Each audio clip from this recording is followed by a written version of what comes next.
1 minute out from the event.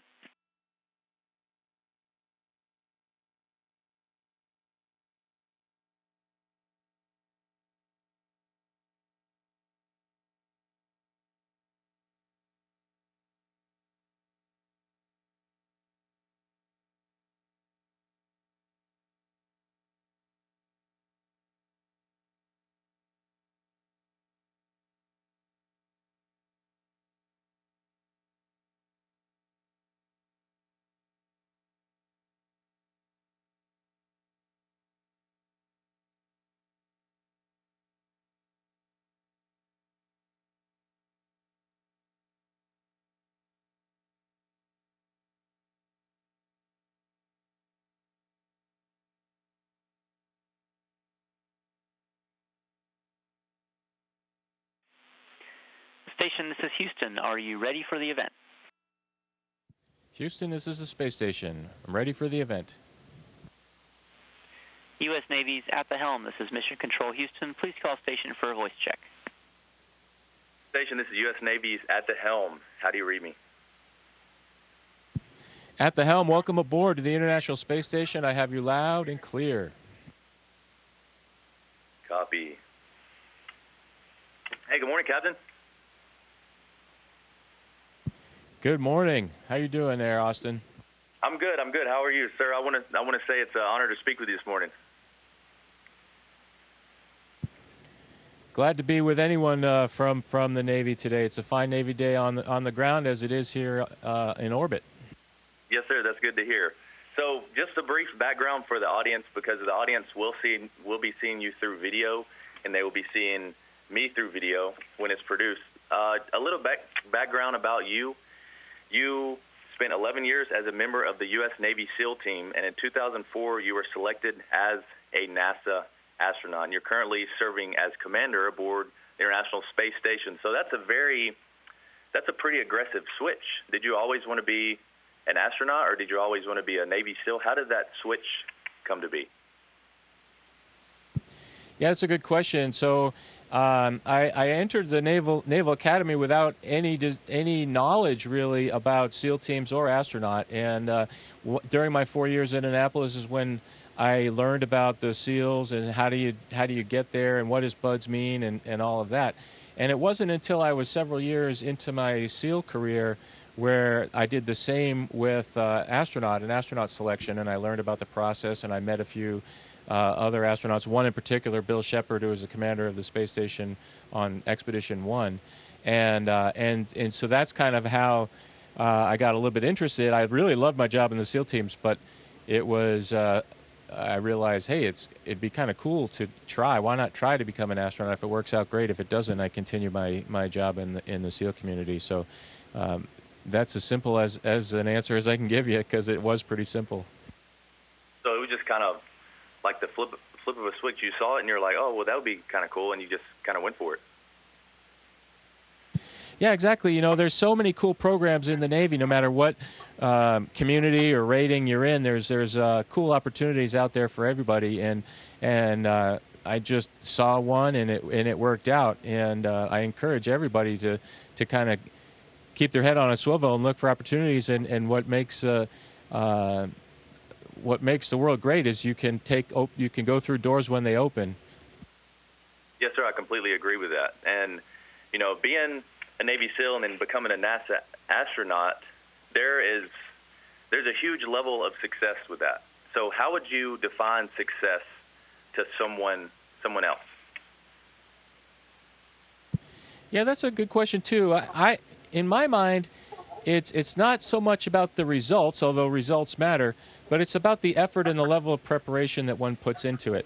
If you set out to make rate or enter college or get into a program, and you do everything that you possibly can to achieve that, if it doesn't happen, that's okay, because you did everything within your control. So in my mind, success is sort of assessing what's in front of you, tackling all the challenges that you can control, mitigating the risks of things that you can't control, and then just the process will be what it is. Now, that doesn't mean that it won't be disappointing if the end result isn't the same, but you can really sleep soundly if you know that you put 100% into that path. Yes, sir, I agree with that. I tell people that it's important to know how to pivot, because if you've done everything in your power and it doesn't turn out the way you want it, it's important to be able to pivot mentally from that. So yeah, that's exactly right. And just think about just one final thought on that. If you think about any military operation, you know that there's a plan that is executed until it's often said until the first contact with the enemy, and then you have what-if contingencies, and you move out from there. And the very same thing applies in life, just like you said, Austin.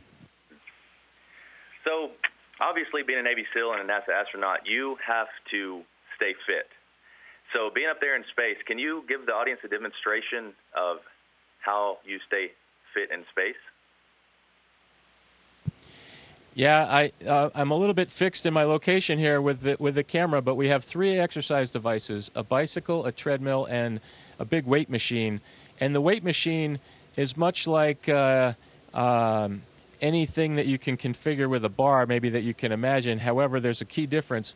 We don't have the weight to connect to the bar. So what we do is we have a giant piston in a cylinder, and we can crank this piston up and down in the cylinder to give different levels of pneumatic resistance, and that's connected with a linkage back to the bar. So that's how we do our exercises. We're mostly concentrated around legs, deadlifts, and your larger core muscles. We do some upper body, but that's less important for us because it's about bone health that we're trying to achieve, and putting load on those large muscles in your spine is the most critical thing. And then, of course, the treadmill is what you normally expect with a treadmill. The key difference there is we have to stay fixed to it, and we wear a harness like a backpack harness, just with no backpack, and connect our hips to the floor of the treadmill, and that's how we stay fixed. Oh, okay. So you mentioned bone health. Is it like being up there in space? You know, there's no gravity. So do you think it's healthy? It's less healthy on the bones being in space? Oh, without a doubt. If we did no exercise, we would come back with severe bone density decay, much like a very elderly person or osteoporosis patient. And our bones would be very brittle and fragile. And we've learned through the course of these 20 years of manned operations on the space station that as long as you're putting load on your bones will do a good job of staying healthy. And now astronauts are coming back with almost negligible bone density loss because of exercise, loaded exercise. Oh, that's interesting. I don't think a lot of people knew that. I didn't even know that. So on the subject of staying fit and nutrition, so I know you've had an MRE, and then there's space food. Which one's your favorite and why? Oh, no disrespect to all my buddies that are deployed right now and chowing down on MREs, but space food is way better. Now, some of our food is like an MRE style of packaging, and some of it actually comes from MREs, but most of it is made in a food lab at the Johnson Space Center, and at our other international space agencies have a similar food processing ability. And so it's normal food. It's not like we're squirting energy goo out of a tube or anything like that. It's pretty darn tasty. Yeah, I think when a lot of people hear space food, they think of just the kind of dry stuff that looks like a rock, or stuff that you're squirting out of a space tube. So moving on to the next question, you've been to a lot of places, including space. You've been to Afghanistan, you've been to the Mediterranean, and you've seen lots of the Earth and outside of the Earth. So seeing all of that, what is your favorite place that you've ever been? Wow, that's tough to think about, but because you're right, it's been a lot of places. Much like anybody in the Navy, you get to travel, which is a nice benefit. But I would have to say it's a tie. My 2 favorite places are not on the surface of the Earth. One of them is outside of the space station on a spacewalk. Amazing. You're watching Earth below you. You've got the space station in front of you. You've got equipment, spare parts, nuts and bolts and tethers all around you, and you're out there doing a job. It's very rewarding and just super, super cool to be in your own one-person spaceship. I have had a similar feeling is as submerged in the middle of the ocean in a SEAL delivery vehicle, just me and my dive buddy driving from a submarine into land somewhere with, I equate that same sort of mission accomplishment sense of pride in knowing that you're ready to do what you're doing and you're trained and you're doing it.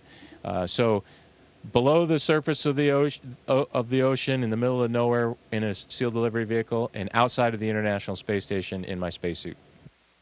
So I noticed you tied both of those places to the mission, which I like that. I think a lot of people, I was thinking for the views, but you tied it into the mission and the mission complete and the mission accomplished. I like that a lot. So what do you recommend everyone should do once in their lives? It could be go someplace or have a certain food, or it could be anything. Wow. Well, I think that as I've grown in life and got more mature, I realized that life is about people and experiencing things with people. And there's nobody more important than your own family.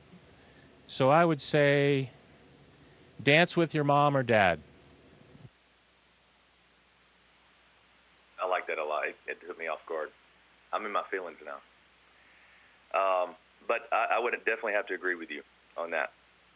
So, let's see. There are Newton's laws of motion. Which is your favorite? And is there any way for you to demonstrate it there? Well, in space, it's really easy to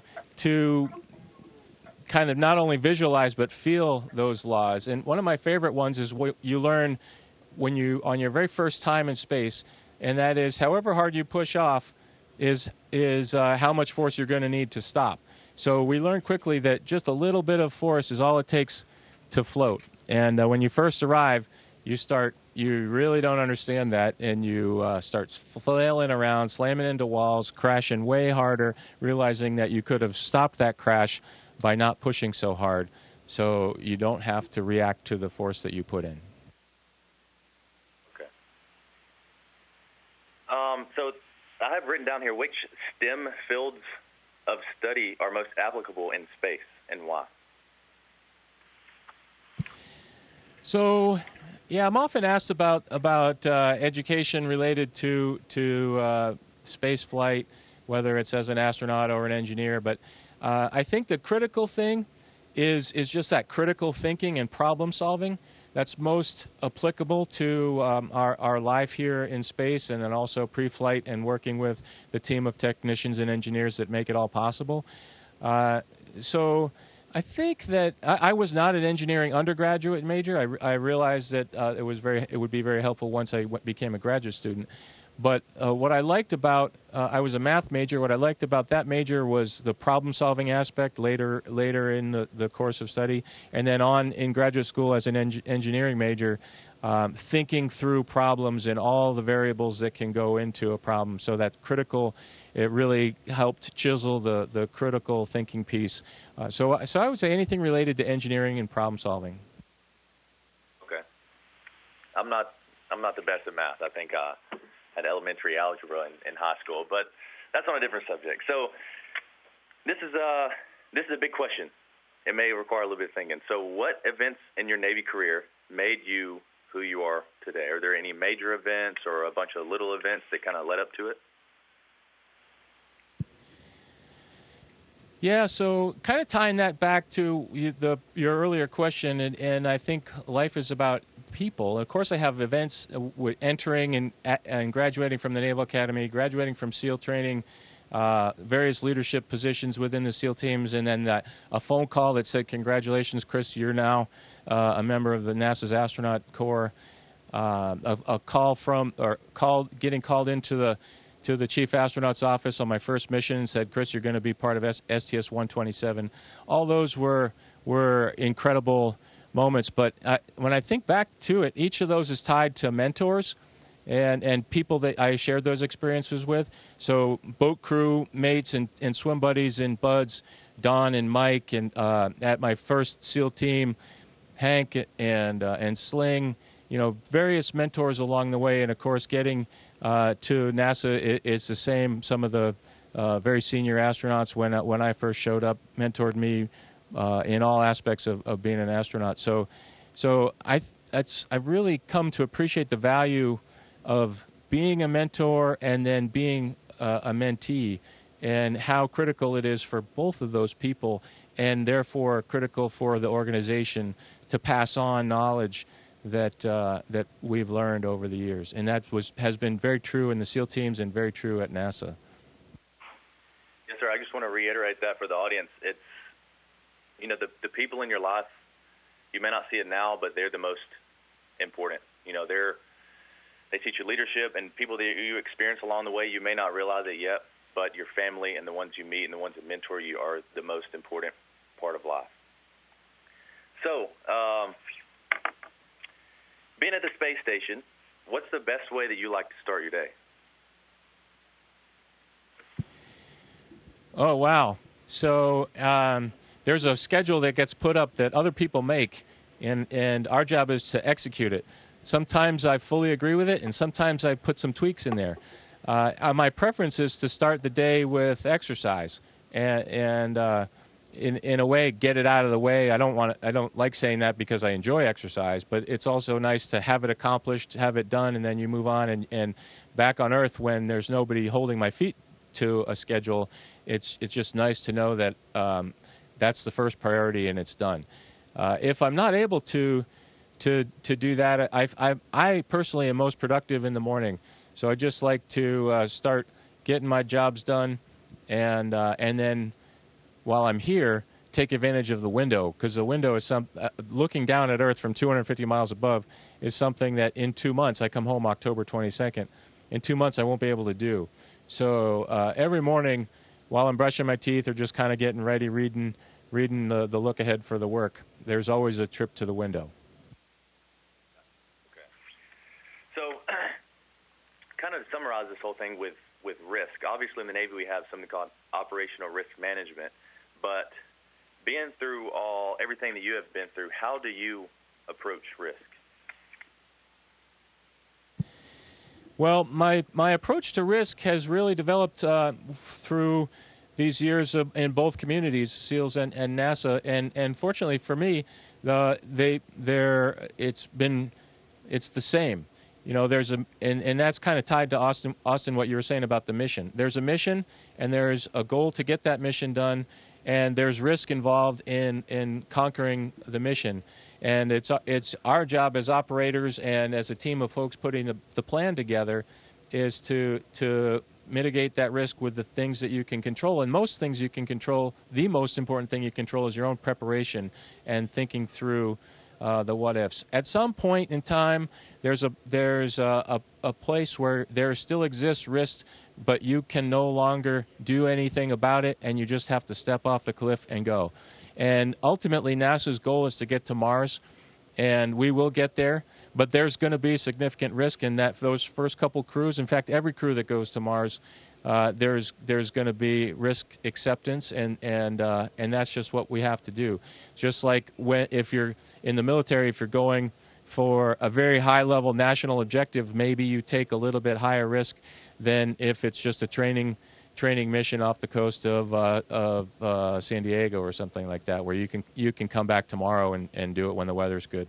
So risk management is all about controlling the things you can control, knowing when you can throttle back and not take that risk, and knowing when you must. Yes, sir. I agree with that. I think there's never a way to completely mitigate danger, but the most effective way to deal with it is preparing and managing your risks. So you mentioned Mars. Do you think, I know it's definitely a possibility and it will happen in the future, do you think anytime soon, maybe in the next 20 or 30 years, humans will inhabit Mars? Absolutely, I do, yeah. We are putting all those pieces in place as we speak. Because of the last year, our country has some tough financial times ahead of it, so it'll be the speed at which we get there is going to be proportionate to how we do as a country with our budget and how much money we can allocate to exploring beyond low Earth orbit and getting to Mars. But there's no doubt in my mind that it's going to happen, and when, I don't know. That's not entirely. It's not up to me. It's up to the agency and how we get funded. But well, we understand how to do that. We have the technology to do that. We're putting in place the mechanisms to acquire that technology and build the equipment to do it. And we have astronauts who are willing to go. That is awesome. So, sir, I really appreciate this interview today. Captain Chris Cassidy, everybody, for the audience. We look forward to you coming back to Earth on October 22nd. Be safe up there. We really appreciate what you're doing, and we appreciate your service, sir. Thanks. I appreciate yours. And all the best to everybody watching. Go Navy. Station, this is Houston ACR. That concludes our event as we count down to 20 continuous years of humans living and working on International Space Station. Thank you. Thank you to all participants from the U.S. Navy's At the Helm station. We are now resuming operational audio communications.